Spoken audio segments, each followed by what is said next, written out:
But a new report says extreme anti-government militia movements are cropping up all over the country. Rick, the Southern Poverty Law Center says these anti-government militia groups are gaining ground in the Midwest, Pacific Northwest, and the Deep South. They're right-wing extremists with lots of guns and an axe to grind against the U.S. government. Video is an example of how militias are making a comeback, according to a new report from the Southern Poverty Law Center.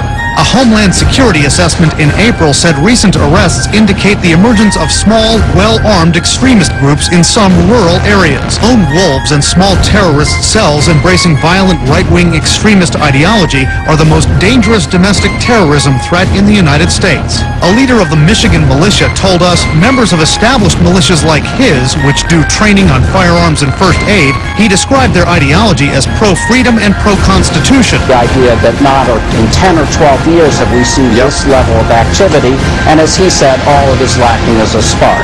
Militia groups with anger towards the government are on the rise and regrouping, in fact, across the country. According to a new report from the Southern Poverty Law Center, the stress of the economy and a liberal administration. Any sort of government intervention or law enforcement getting involved in these groups might even strengthen their position. This government intelligence report warns of a resurgence in right-wing extremist recruitment and radicalization activity. It cites rising unemployment, illegal immigration, fear of gun control. Anti-government right-wing U.S. militias are on the rise, with growing membership in the Midwest, Pacific West, and Deep South. Both the department and the Southern Poverty Law Center say they are seeing some increase in those right-wing groups. Mr. Hancock said, quote, "This militia scare is what got them. It was all manufactured. The entire case was made up. Just like Waco by the same government, he says, that lied about 9/11. Hancock said he knew all the Viper defendants, was good friends with one, and added, "I've been feeling this coming again. It's the same people. It's Rahm Emanuel. It's Janet Napolitano. It's Hillary Clinton. All these were the same people that were doing it back then." 92%, if you say a person concerned about borders and ports that are unsecured, if you're worried about illegal immigration, Second Amendment rights, or a returning veteran from the wars in Iraq and Afghanistan, it is not likely, as the Homeland Security Department suggests, to be a right-wing extremist. Are you listening, Janet Napolitano? Prevented. We will incarcerate people preventively. Preventive incarceration. Indefinite detention without trial. That's what this is. That's what President Obama proposed today, if you strip away the euphemisms.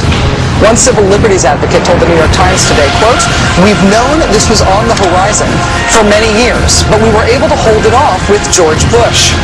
The idea that we might find ourselves fighting with the Obama administration over these powers is really stunning.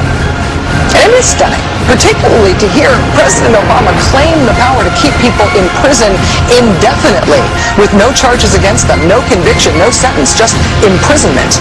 It's particularly stunning to hear him make that claim in the middle of a speech that was all about the rule of law. How can a president speak the kind of poetry that President Obama does about the rule of law and call for the power to indefinitely, preventively imprison people because they might commit crimes in the future? In our constitutional system, prolonged detention should not be the decision of any one man. If and when we determine that the United States must hold individuals to keep them from carrying out an act of war, we will do so within a system that involves judicial and congressional oversight. And so going forward, my administration will work with Congress to develop an appropriate legal regime so that our efforts are consistent with our values and our Constitution. You'll construct a legal regime to make indefinite detention legal. You will, what does he say? Develop an appropriate legal regime. So you can construct a whole new system outside the courts, even outside the military commissions, so that you can indefinitely imprison people without charges. And you'll build that system from scratch. What's that somebody said about ad hoc legal strategies? And one of the most radical proposals for defying the Constitution that we have ever heard made to the American people.